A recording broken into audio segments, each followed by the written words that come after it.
Coming over here to the old pond. It's getting nice and cleared. Looking pretty amazing, if I do say so myself. I actually had the water fountain running yesterday, so now our little battery thing is still charging. So I have logs here that I'm going to be utilizing, which, well, I've already pulled out the main one that I'm going to be utilizing, but I may or may not come and grab this one, and I think this one. All right, so Dad's actually been clearing out more stuff over by the pond while I was over here doing this. He's like, well, hey, I'll come help. So he's actually gonna see, so he's moved some of these smaller ones over here with that. You know, definitely like some of the cedars like that has been moved over here. Some of those smaller trees in there he's moved over.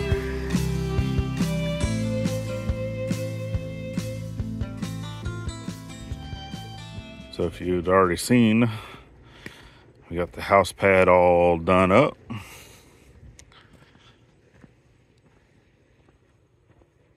And we've even been over here clearing a little bit more land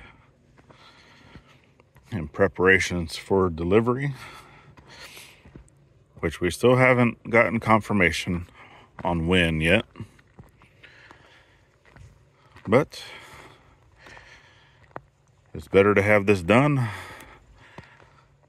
right, welcome back to our journey, friends. So that's not what we're working on today. So you might be able to see we got weather on the horizon. And if you'd actually visit us over on our side channel, the Scuttlebutt with IFF, you would have already seen all this. So we definitely thank y'all for following in on our journeys, helping us grow, sharing us out, giving us that thumbs up. It's greatly appreciated.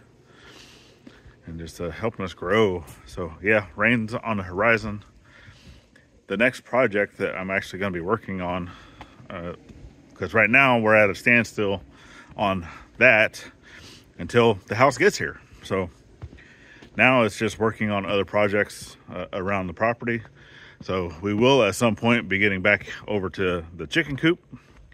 I do want to make a door for that.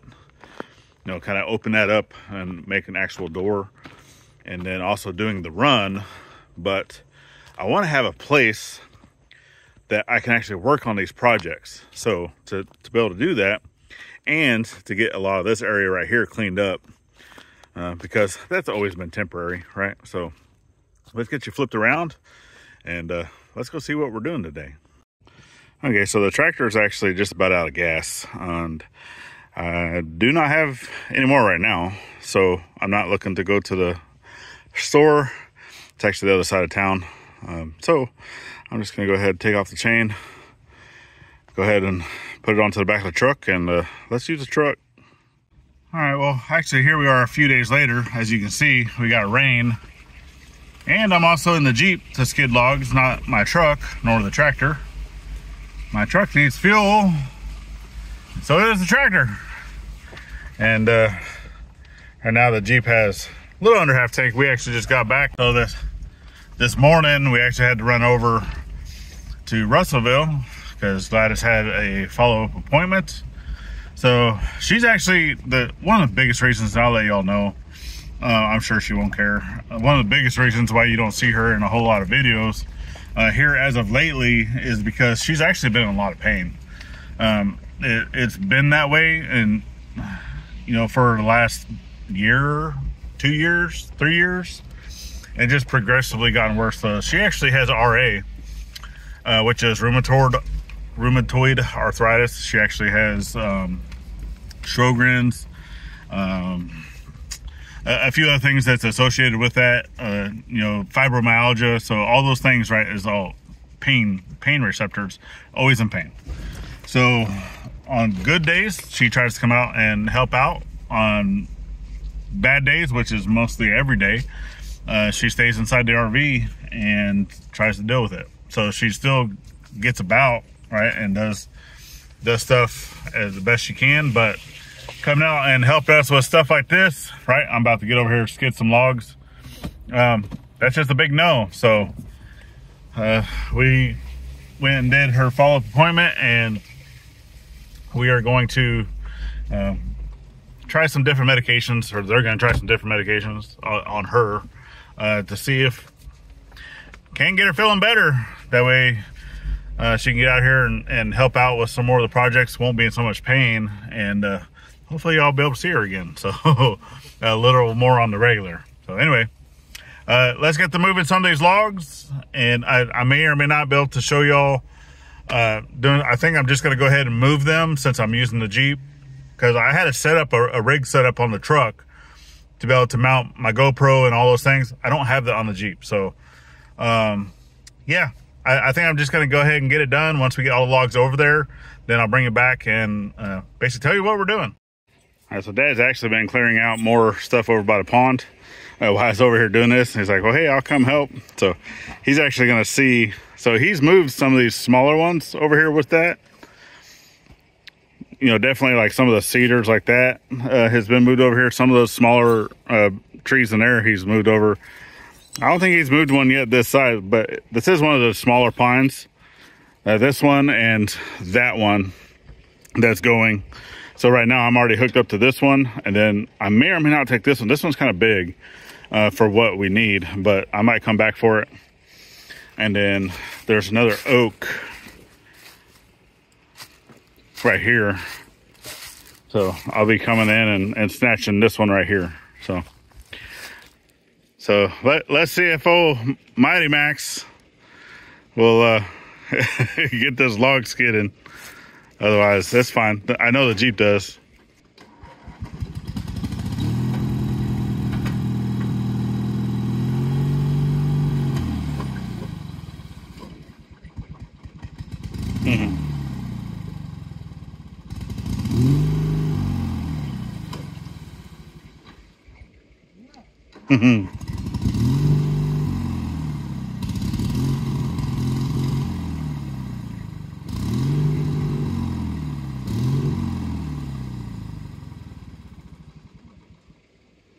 You broke it.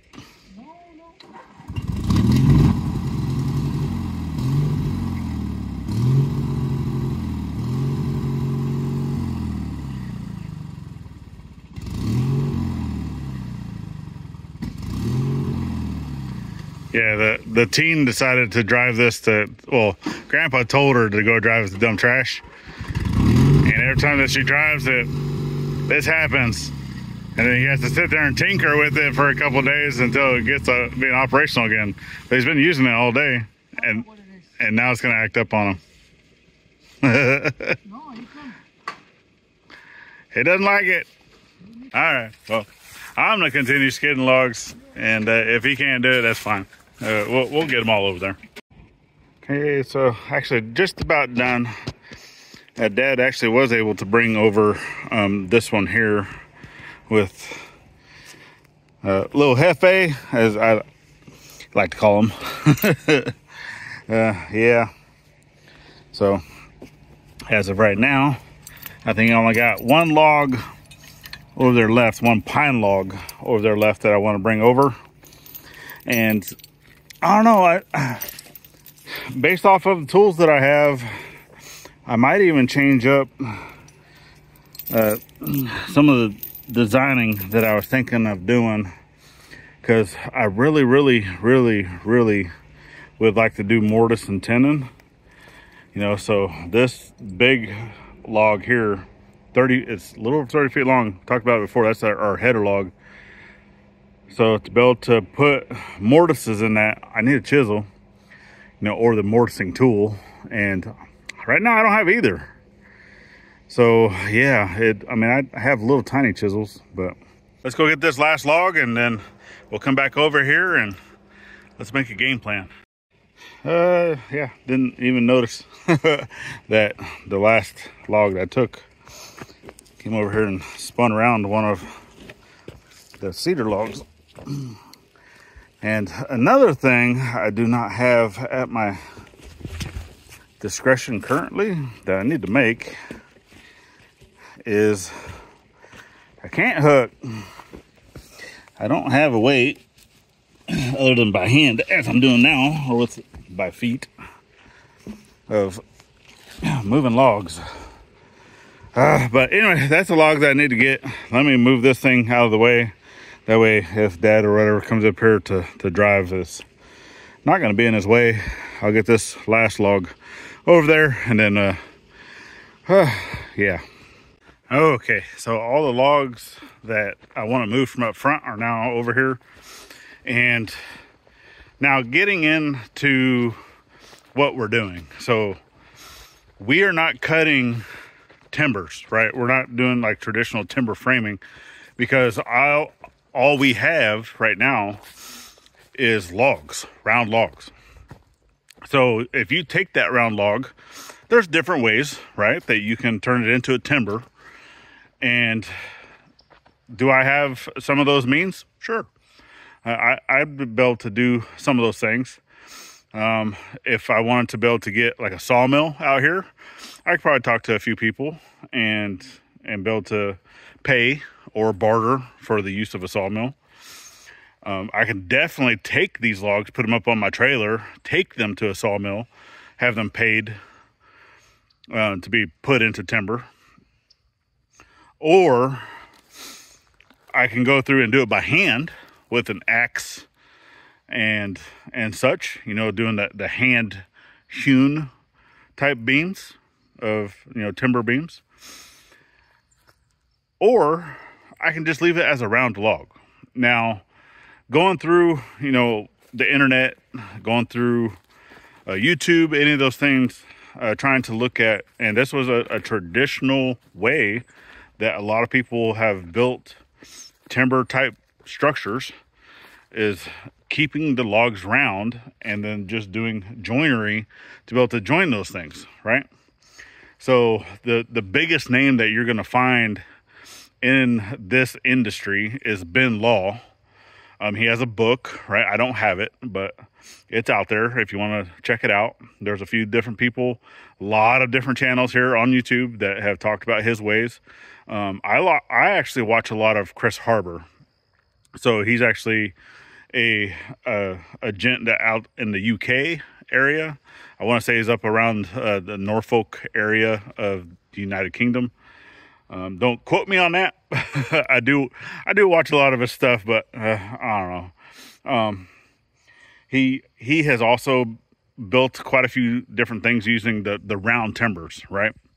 So the thing with that is I don't have everything needed to be able to make, you know, the traditional joinery, right? Is what I want to say. I don't have the traditional tools for making the joinery. So that's going to be, you know, some of the axes, some of the adze, some of the big slicks, like the chisel slicks, the 2-inch, it's basically a 2-inch chisel, right? I don't have any of that stuff. I have maybe a 3/4 inch chisel. Hey, can I make that work? I sure can. Am I going to try to make that work? You betcha. I do have some bits and like brace bits that I can use for drilling holes. I even have handheld drills. Obviously out here we don't have power where I'm at, and we're pretty far away from where power is. Do we plan on bringing power over here? Probably not anytime soon. So this area right here is off grid, and yes, we do have generators that we can run. Traditional generators. We do not own any of the solar generators. We have a very tiny one that we run the little water fountain on the pond with. You know, it could charge a cell phone, but it's not big enough to run any tools. So nothing like that. So yes, this area will be staying off grid for a little bit. A lot of the tools that I use are actually, you know, hand tools anyway. Am I eventually going to have power over here for a wood shop that has, you know, the table saw, the drill press, all those things in it? Sure. Yeah, at some point. But not looking to do that anytime soon. So now this building, we're still trying to decide exactly what we want to do. So let me set my water down. We'll even put it down, you know, not necessarily as a poll, but leave us a comment down below. And so we do know that we want it to be 30 feet long. We do want it to be roughly 15 feet wide, roughly, right? It's going to determine on some of the logs that I'm able to get, right? So with that being said, you know, and we have the space. With that being said, because this log right here, the long one, is it's like 30 feet in like 8 inches, 30 feet and 9 inches. And it does need to be cut a little bit, right? So that's going to determine the length of the building, because that's our header log, okay? Now, a lot of these other bigger logs are the posts. So the front of the building, so what we're going to do is, I guess it's kind of a salt box style roof. It almost looks like a lean-to, right? And so the front of the building is going to be, you know, up around 12 feet tall, probably a little taller, because, you know, obviously the thickness of the logs. And then I want that log, that opening, you know, the bottom of that log to be at least 10 feet. And obviously it goes from a bigger section to a smaller section, right? Because logs taper. And I do want to make sure that the top of the log is level. I don't care necessarily about the bottom, because I can always make a door to fit around that, right? Or even if we're going to do any type of other framing in between the logs, I can work with that too. So now, for a lot of this here, like I said, this is going to be a sorry about that. My camera just decided, I wanted to stop working right now. So, but what we're saying, this is going to be a multi-part build. And right now we're still trying to decide. So leave us a comment down below, which one you think would be better and the reason why. And this building is not going to be staying shops forever. Eventually it probably will be storage space for lumber that comes off the sawmill. That's what it's going to end up becoming later down the line. Now, we either are going to do a 2-bay or a 3-bay. If I do a 3-bay, each bay would have to be roughly 10 feet wide opening, maybe a little smaller because of the width of logs. Or I can do a 2-bay, and then each opening is roughly 15 feet, which would make it easier, in my opinion, to be able to get lumber in it later, but harder at the moment right now, what we're wanting to use it for shop-wise, to be able to close it in. That way we're not getting wet, and we're able to store tools. We're able to block it off from the elements, right, before putting our stuff in there. So, pros and cons. Let us know what you think down in the comment section. It's greatly appreciated. So what's up next from here is, this is the end of the day. So I'm not doing anything for the rest of the day. But the next up is going to be getting a lot of these logs up and off the ground. That way I can get the skins off of them. So debarking all of these, obviously dragging it down the road, it does help out a lot with that. I do not currently have a debarking spud, but I do have something that I might be able to use. I just need to modify it just a little bit. And you'll see that here in the next video or so. So, yeah, man, it's been quite the day. Quite the day. I let most of it on the road of going back and forth for Gladys's appointments and stuff. So keep following in. We're just getting started on this project. Have loads and loads and loads more projects to come, a whole bunch of them. So if you're not following our journey, friends, why not? Go ahead, give us that subscribe. It's greatly appreciated. Hit that like button. It's always good for that YouTube algorithm, all those things. You know, it likes that stuff. And we do appreciate you. Leave us a comment, like I said, down below. And yeah, that's it. That's what we got for today. I know it's more of a talking video instead of a working video. I get it. But hey, we are a family vlog after all. Sometimes it's not going to be a working video. It's just going to be a chit-chatting video. You know, trying to get stuff done, but still letting you guys know what's going on. And not our day-to-day, but pretty close to it. So before I send you off, let's head on over to the gathering house pad, and let's see how it fared with the weather.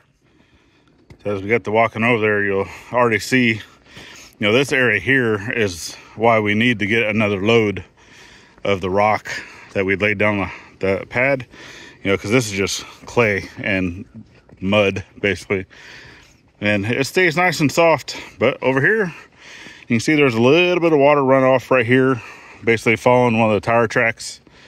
And obviously that did come and wash some mud just right here at the beginning, but it basically pulled up here, didn't go nowhere. And the only puddles that I really see, there's a little bit down there, which not too worried about that.